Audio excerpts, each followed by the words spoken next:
Hey guys, Jake Carlson here, host of the Modern Leadership Podcast. Are you ready to focus on amplifying your leadership superpowers? Let's go!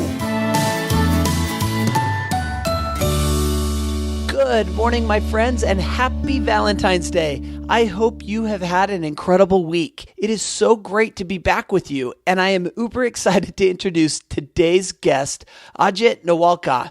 Ajit is a serial entrepreneur, a global educator, and consultant. He is the co-founder of Mindvalley Teach, Evercoach, and the Global Grit Institute. He is also the author of The Book of Coaching and Live Big. Born in Jaipur, Rajasthan, which is in northern India, he grew up in a home with 23 other people, always dreaming of living big. Now, he helps training and coaching companies inspire rising generations and transforming entrepreneurs to live on purpose while enjoying their lives and increasing profits. Ajit enjoys exploring the world, learning different cuisines, and spending time with his wife, Neeta. Ajit, it's so great to have you with us today. How are you? I am good. I'm excited to be here, Jake. Well, this is incredible background that you have, and I love to bring guests on the show that just come from very unique and different backgrounds. As far as growing up in a home with 23 other people in northern India, tell us about that. What's going on? So I was born in Jaipur, India, like you already mentioned, and 23 people because it's not only my family that stayed in that house, but my cousins, my grandparents' cousins, my parents' cousins, everybody shared the same space, which is not completely abnormal for India, but usually you would tend to have bigger spaces than what we had. And we kind of like were crammed into that house with us not really having the abundance of space and, of course, not the abundance of wealth, which is why we were crammed into that house. And so I kind of grew up in that reality. I kind of grew up in a place where I was seeking abundance of space. I was seeking abundance of wealth. And in my teen years, I decided that there was something different I had to do with my life because I didn't want to continue to live the way I was living at the time. And that led me to make some brave decisions. Firstly, I thought I would become an engineer because that's what the good kids in India do. They become engineers and doctors and accountants. I wasn't that smart, let's just say it that way. I wasn't the A students, and even if I would have become, one thing that I realized while I was studying for it, because I did make an effort to see if this would be for me, is as I started to study for it, I realized that I just didn't really like it. I didn't enjoy it. I didn't find that I will be happy writing code or anything like that. So I said, that's not going to work out for me. So I kind of bailed on it in the middle of it all and moved on to try certain things and take certain risks in life of really trying to find what is it that I truly want to do. And that led me to first make an attempt at other things like marketing and business and so forth, eventually leading me to get companies to invest in ideas that I had and then pursue a career of entrepreneurship. And then revisit it because some of the companies that I wanted to really build didn't really work out. So went in and created partnerships and businesses, eventually leading to multiple companies that I own now. Well, how did you start doing that? Because like you said, you kind of, and like a lot of us and a lot of listeners to the podcast, we start out with this, maybe it's a dream of our parents, maybe we want to go to law school or we want to go to medical school and we start going down that path. And then we come to a period or a point where we realize there might be something else that we're passionate about. But to make that jump, like you did when you were in your teen years, to recognize that there was something else out there, how did you go about making that transition? I'm sure it wasn't just one day you woke up and said, okay, I'm going to do things differently. Oh, not really. And it wasn't like every single time because it's not the only time where I made a transition. I made transitions later in life as well. The first one was really when I kind of said I can't be an engineer. And that was a tough one because my family had already invested whatever little they had in my training and my education to become an engineer at the time. And as I was studying for it, I realized that wasn't my thing and that wasn't going to be my thing. And so it was a tough one because the challenge in that scenario specifically was I didn't know what I wanted, right? So all I knew was what I didn't want. I didn't know what I really wanted, which made it even a tougher call. And that happens with us, doesn't it? Sometimes we just have that feeling where we know what doesn't work for us. But we don't really know what does. And that's a tough spot to be because you have to make a decision based on a gut instinct without really having a logical balanced side to it as the world would expect us to have. Yeah, and you say sometimes, and I think that this happens quite often. I mean, this is something I think a lot of us resonate with, where we feel like something is off, but we can't quite put our finger on it, identify it, or clearly describe what it is. We just know that it's not. It just doesn't seem right. And it doesn't mean that it's bad, and it doesn't mean that you're going down the wrong direction, but it feels like you need to make a pivot. And so I think a lot of people can relate to what you're saying. So as we have this feeling, this experience, where do we take it from there? How do we start gaining clarity? So for me, it at different stages, different things happen, and different ways of making the decision. So my younger self would just say, take a leap of faith and jump 2 feet into the unknown. What I would like to believe is the wiser self says, try to find the answer by poking a few more holes and really trying to find what is it that sticks, what is it that is really a passion for you. Because often when we are thinking about, okay, something's not really working out for us, is because we are not pursuing something that we are really excited about. And excitement, of course, is a fickle thing. You're excited about something and then you're not excited about something. But if you really inquire with yourself, if you really sit with yourself and ask yourself meaningful questions to what are some of the passions that have stuck around for a really long time, you'll be able to identify what is that something that really has been a driving force, or that's something that you can work on hours for, or that's something that make you lose track of time. And that something might be the area that you want to pursue or want to at least inquire and deep dive to really ask questions around, how do I do more of this? And as you would ask that question to yourself, hopefully there will be something that will reveal to you. And it won't be clear when you start. It would just be an idea. It would just be a perspective. So start playing with that idea, start toying with that idea, start pursuing that idea without quitting on what you're doing. Do it in your extra time. Do it in your time when you have the space to be able to go, okay, I can try and toy with this idea to see if there is something here. Because that is where you start to create the groundwork that needs to be done before you go 2 feet into that reality and create a new business or a new profession for yourself. But you want to start toying with that as you are as you are still working on your current job or your current reality or your current business. And I want to dive into this and go a little bit deeper in it, but I want to do so in the context of your new book, Live Big. But before we do that, we got to set the stage. So you go into coaching and you're working in coaching and you write this book, The Book of Coaching, and that led you to where you're at today, which is this Live Big book. So tell us kind of the progression of the Book of Coaching to where you're at today. It starts way before even the Book of Coaching started. So like I was just mentioning, sometimes your passion just sticks around, but you forget about it because the world says there's no real meaning to what you're thinking is going to be your passion. For me, it was writing. Writing was something that I did as a teenager. Writing was something that I would write stories, I would write poetry, I would write a bunch of things. And as I was writing that, as I grew up, I tried to pursue engineering, and then I tried to make my mark in the world. I stopped writing.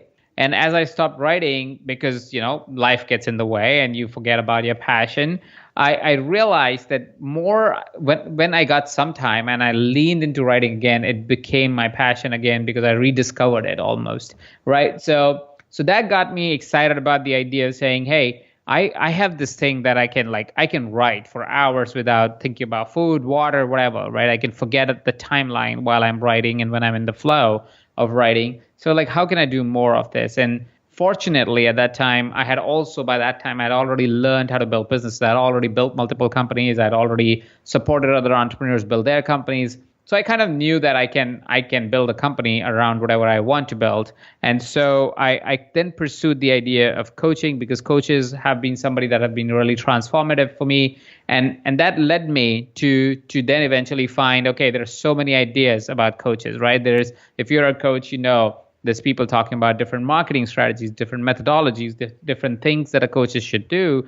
And I was like, hey, listen, this is all so much for somebody who's just starting out or even a seasoned professional in this business. Can I make sense of it all? So that was my first real exploration and saying, how do I make sense of it all? And of course, I chose the method of making sense of it all, the method that I really appreciate, which is writing. So I went ahead and I wrote what you know as the Book of Coaching, which basically summarizes all of that is in the world of coaching to something that is sensible and is sequential, so you can actually follow a path and go, okay, this is how you start and this is how you should look at your journey, so you can keep making progress and not feel stunted in your growth or feel lost and confused because of too many ideas. So that gave birth to the book of coaching. But as I was writing that book and as I was building this company, Evercoach, I realized, and as I was finishing my previous company or finishing my work with my previous company, Mindvalley, what was happening was I was working so hard as the CEO of the company as in the past few years to build the wealth that I really wanted, that I forgot to create a life. I tried to hijack the timeline, and I hijacked the timeline and became successful really quickly. But at the same point in time, I also lost a lot of elements that are important for life, and at least are important to me, like having a great health, having great family, actually having fun doing things that I do, having great experiences, travel, which were really important to me, but I just ignored all of it to just create a great living for myself. So I say this as I created a living and I forgot to create a life.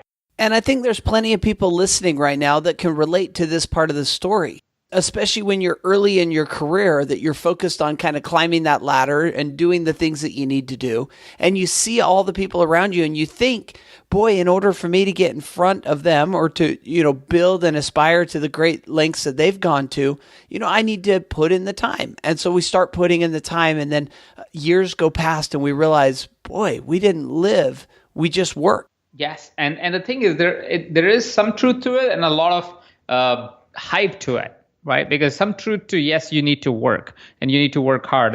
There's no free lunch. There is no free lunch, but at the same point in time, it's also not that you only get lunch if you did 18-hour days, right? That's also not fair. But what usually is this dialogue in the world outside is that hustle hard, and that's how you become successful. But if you really look at high-performing professionals, or you look at high-performing individuals or business entrepreneurs, people who have created really great lives around them are not people who try to work 18-hour days. They actually have a very fairly balanced life. They go home, they do the things they want to do, they have families, they take care of their families, they're fueled by love, they're not fueled by greed.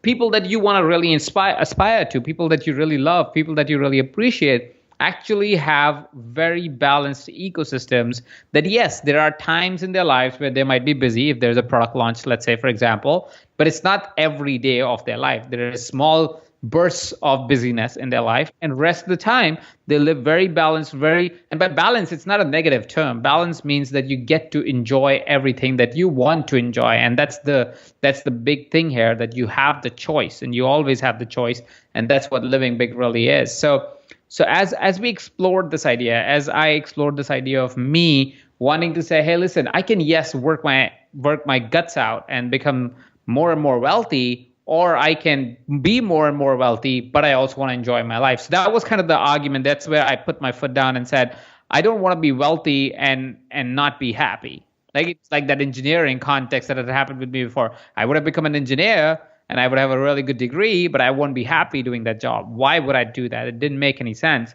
It was, again, that crossroads of my life where I said, I can be really, really wealthy and work 18-hour days or 15-hour days, but I won't be happy. Or I can be happy and I can still be really, really wealthy. And so I went in and I took that cross section. I said, I need to find a way. I didn't know the way at that time. I was like, I need to find a way to really be able to create abundance, create successful companies, and at the same point in time, have my life. Right. So that reclaim journey started at that point, and I started to not only try these ideas with myself, but I tried some of these ideas with my friends.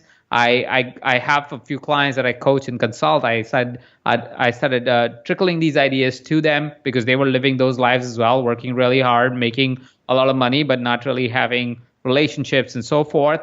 So I said, okay, what if we try these ideas with you guys? And we tried those ideas, and it seems like that it pretty much always works if we can change the reality of how people see businesses and take out some of these dogmas that are out there in the world, which talk about there are certain ways of doing things and that's the only way. And we challenge them and we create new realities. We can actually have successful companies and successful lives. And it's not something that is a binary thing. It's not you can either be successful or you can have a happy relationship. They can happen together. And just so you know, Ajit, I ran a podcast for a couple of years, started in 2014 and ran it through 2016 called Family Before Fortune. And the tagline was building the life of your dreams with the people you love. And so this idea of you can have it all, but you need to make sure that you're intentional about what you do. And like you said, balance is not a negative thing. In fact, if balance is coming across as negative, you're doing it wrong. You're out of balance. And so you come through with this book, Live Big, and I want to jump into it a little bit. So we talked a lot about passion early in the podcast here, and one of the first chapters in the book is the passion conundrum. And I want to ask you a little bit about this because we all understand the idea of chasing our dream and going after our passion. But what is this conundrum? So what happens is often we misunderstand passion. People confuse passion with excitement. And what happens is that because as we go through life, as we look at things, as we are experiencing different events and seminars and going to different workshops and learning from different books, like Live Big, what would happen is sometimes you'll go, oh, I'm excited about writing. For example, you hear me writing and I talk about, hey, I want to write a book and I love writing. You might be somebody who has an excitement for writing and go, oh, I want to write books, right? But that is an excitement. That's not your passion. Your passion is something that stays around, irrespective of the time that you have spent on it, irrespective if you have even actively pursued it or not. Or if you're getting paid to do it, right? I mean, if you're willing to do it for free. Absolutely. So you are willing to do it for free. Not that you should do it for free, but if you're willing to do it for free, that yes, that also is things that are actually a passion. Now, what happens also with passion is, again, we get excited about things. Let's say you go to Italy, you learn how to make pasta, now you want to open a restaurant. Well, that's an excitement. If you have been cooking for 20 years and you really love the act of it, maybe there's a consideration of you becoming a chef, maybe not still open a restaurant because that's a completely different ballgame, right? So passion is, firstly, you got to identify the right passion. That's the first piece of the passion conundrum, is that you need to understand what is really your passion. Now, what might happen is as you start to inquire with yourself as to what is it that I have been passionate about for a really long time, you might identify 2, 3, 4, 5 things. And it's great to have 4 or 5 passions. It's great to understand that we are human beings and we will have multiple passions, and there's nothing wrong with that. But to create a business, to create a living out of your passion, you must understand that there is a caveat to that. You got to understand which is the passion that you want to pick. If let's say you have 5 of those, which is the passion that you will actually be most passionate about, is the thing that you really, really, really love over the other 4. It'll be hard to make that decision, but you got to make that decision. But then it doesn't stop there. You got to ask another question. Can this become a business? And can this become a business to the size that you want to pursue, or profession? Because there are a lot of passions. Like you could be passionate about, I don't know, Scotch tapes. If you're passionate about that, you're passionate about that, right? But can it become a real business? Now, Scotch tapes can be, because it's a big industry and a big market. But if, let's say, it was something that was small, or there was very little chance of success and you didn't really have a unique idea around it, then don't pursue that passion, even if it is your top passion, because you won't be able to make money out of it.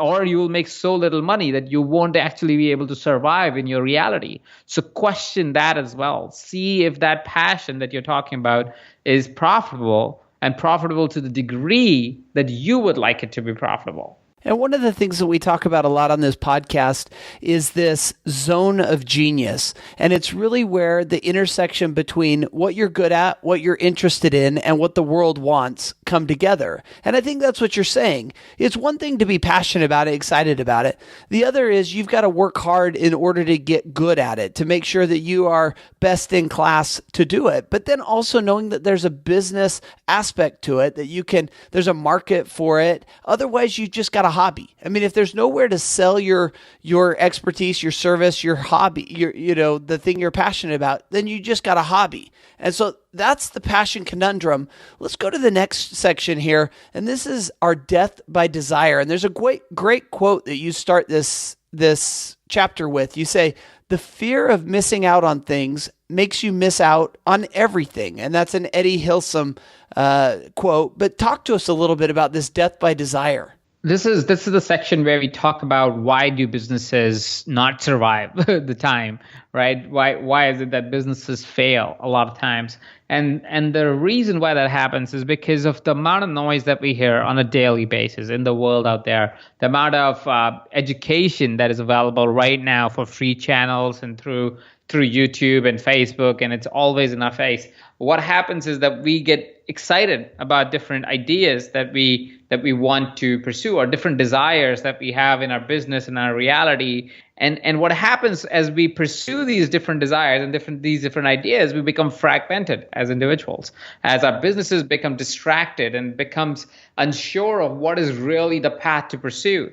What I've found is more businesses try to do more things, and that's why they become unsuccessful, than businesses that try to do less things. And which is why less businesses become successful is because they're not trying to do everything. They're trying to stay in their lane and go, okay, this is what I'm going to do. This is what I'm going to focus on. This is what I want to really achieve, and my desire is. And they stay in that lane and they stay focused on it. And because of that, they become successful. So in that particular section, we talk about how you want to contain what is it that you're going to focus on, how you're going to contain your desires in a way of doing too many things, and stay focused on creating and really scaling your business. And this is so difficult, especially when you're starting out in business.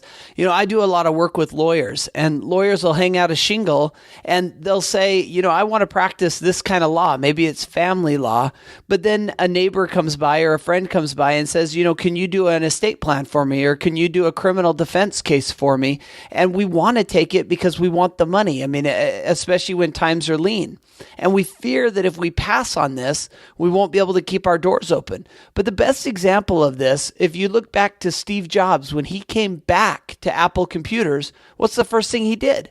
Well, he took the 18 product lines that Apple was currently creating and cut them down to 4. Now, nobody can argue today that that was a bad decision. But at the time, I'm sure there were a lot of people thinking, Apple, you're cutting off, 14 of your financial streams, of your revenue streams. Are you making a good decision? And so the fear of missing out, makes you do things you shouldn't do, which causes you to miss other things. All right, Ajit. The next section that I wanted to dive into is the time challenge. And I love in the book, you go into Stephen King's writing schedule, and you're a writer and I'm a writer. We love this. So tell us a little bit about this time challenge. We have always heard about everybody says everybody has 24 hours in a day. And that's true, 168 hours in a week. Yeah, everybody's got the same amount of time, right? But the challenge that really is how you utilize that time. And the challenge that you would find on almost consistently is entrepreneurs or high-performing professionals, it's true for all of us, is that we tend to not really respect the time in a way where it follows a structure, because we feel like we need freedom of time. We want to be able to do whatever we want to do. We don't understand that freedom is actually structure. And as you understand time better, as you really understand that time actually moldable to your needs, because there are certain principles that if you understand them and if you follow them, if you put them to practice, you'll be able to get maximum out of a limited amount of time. And that's what high performers always do. They understand the time challenge. They understand how to utilize time in a very different way. Even if they have the same number of hours, they get to do significantly more amount of things, or significantly more valuable things than most of us tend to do. And that's really what Time Challenge really explores. Time Challenge explores the idea of deep work. It explores the idea of Parkinson's law and Pareto principle and all these different principles, and bringing it all together and saying, hey, if you use all these principles, if you understand all these principles and really bring it into your practice, you can create a completely new reality of a time frame where you can get results in just a small smudge of time that you currently invest in your work, in your business. You just need a smudge of it, and you will get same or higher results than what you have previously experienced. You see, most of us treat time as reactive. Time needs to be treated proactively. You need to lead time, not have time lead you. Yeah, I love this. This is such a great conversation. And I want to ask you about Stephen King's schedule, because you talk about it in the book, and I think it'd be great to share it here. So Stephen King, or any writer, and you can read any writer's book, and writing is a creative process if you think about it, right? It must be that people must go, hey, how can you just sit down and write, right? If you look at Stephen King or you listen to any of the writers, or if you follow our schedules, right, Jake, it's not that we go, oh, okay, right now I'm creative and I will write. No.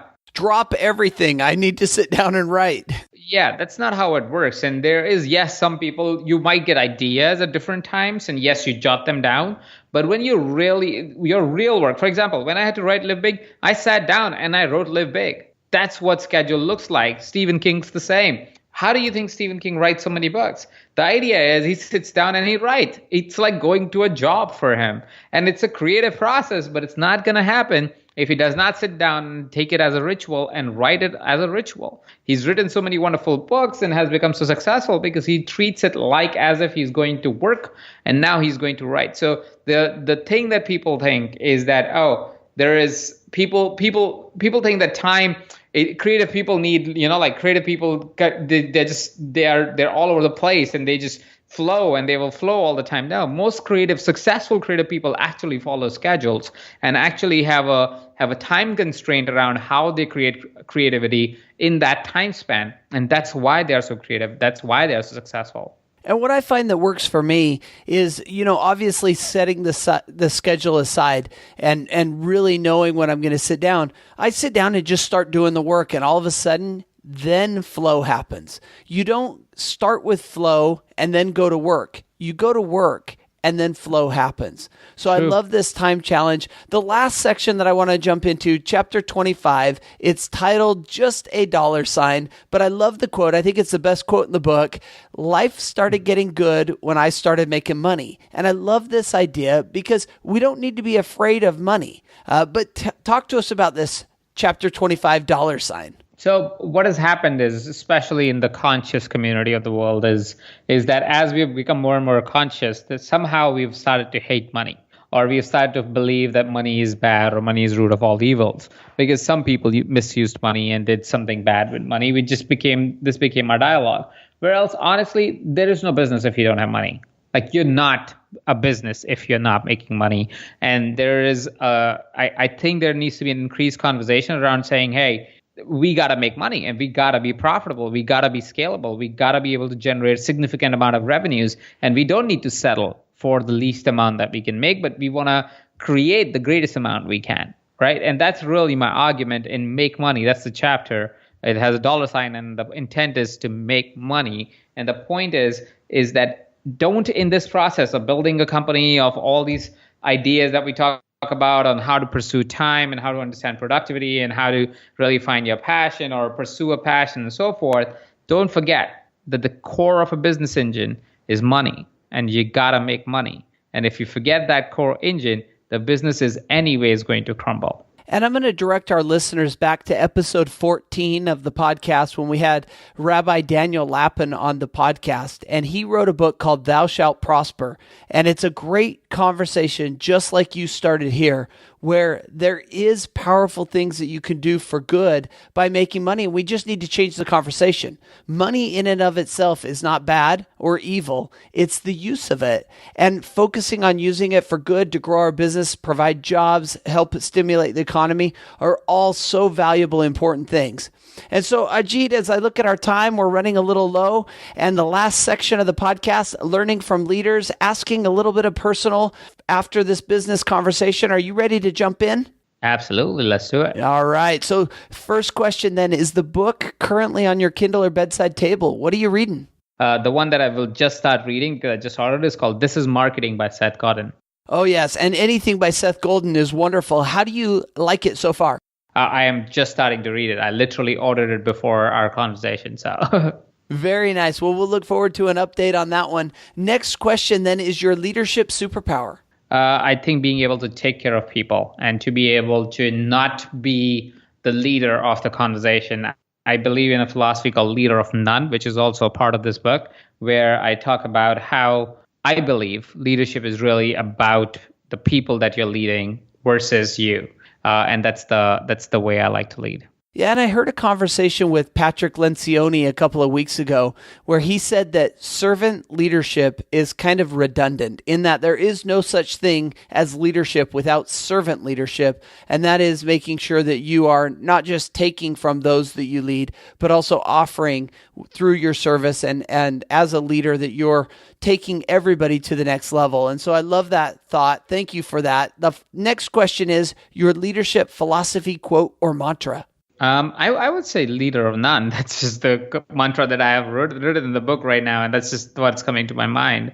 But I believe in serving and loving, and I think that's the way to lead your teams. Well, it's a great mantra to live by, and I love that it's short and sweet and that you can just focus on it daily. Our final question then is the book that you most often gift to friends, family, or colleagues. So my business partner wrote a book called Code of the Extraordinary Mind. That probably is one of my most gifted books as of now. Yeah, and tell us about it a little bit. So Code of the Extraordinary Mind is with my co-founder of Mindvalley, Vishen Lakhiani. He wrote that book about a year and a half, maybe 2 years ago now. And the book really explores the idea of systems and models of reality, and it really challenges you to think about how to really get out of your current reality and create a new reality around your life. Yeah, and I love this concept. I'm a big mindset, I love to think and talk about mindset topics. And that is when you get what's going on between your ears right, everything else in your world seems to fall into place, changing your reality. We have control over the experiences that we're having. We can either live and learn or we can hide from them. And so I love this book. Thank you for the recommendation. And before we let you go, Ajit, thank you again. Where can we find out more about you? Pick up a copy of this book. You can go get the book at livebigthebook.com, livebigthebook.com. And as you order the book, you will get a 21-day program absolutely for free for just ordering the book. And as you go through that program, you will see multiple ways to connect with me. You can find me on Instagram, Facebook, or LinkedIn. Wonderful. And we'll make it easy for them. We'll link it all up on the show notes for this page. Just go there. It'll be your source for all the quotes, everything that we've talked about, and of course, how to connect with Ajit. We sure appreciate you coming on the show. I love the concept of this live big, and I think your story is extraordinary. Thank you for coming and sharing it with our listeners. Thank you so much for inviting me, Jack.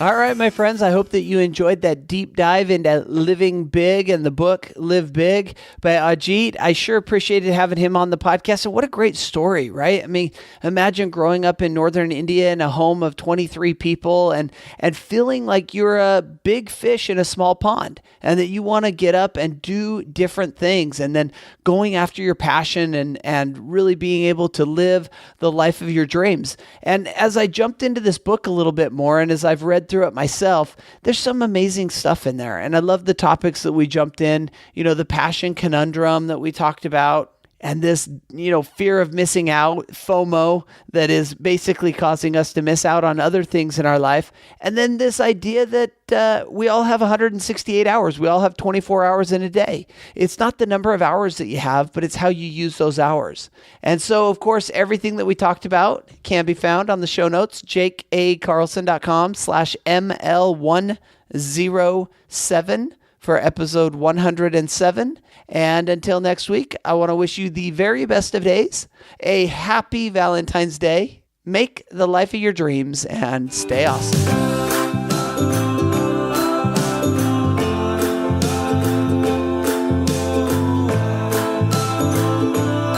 Thanks for listening to the Modern Leadership Podcast.